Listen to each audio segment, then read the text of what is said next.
My name is Melanie Fischer, and I was born and raised in northern Germany, really close to the North Sea and the Dutch border. And I've lived many years in the States, and I think living these two different cultures has influenced my art a lot. So when I was growing up in Germany, my grandpa would take me to the forest every weekend, and we would spend a lot of time there. And my grandpa oftentimes would tell me how the forest we always went to reminds him of the forest in East Prussia where he lived and where he grew up.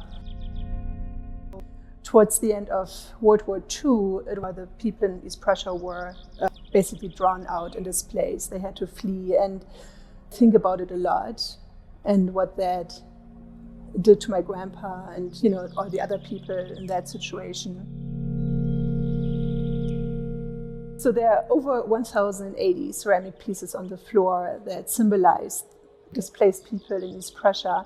I wanted to make them by hand.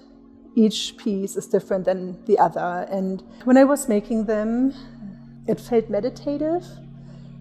And I was consciously thinking about, what the people went through or the hardships that happened. I had to think about the city emblem that my grandpa always carried around. On the city emblem, you can see trees on the one side and a red deer jumping out of those trees. I made the wooden emblem and painted it, but I left the deer out and displaced it into the unfamiliar gallery. Even though I didn't live through that, I still wanted to work through it. I feel like the trauma that gets carried on through generations can only be resolved when you work through it.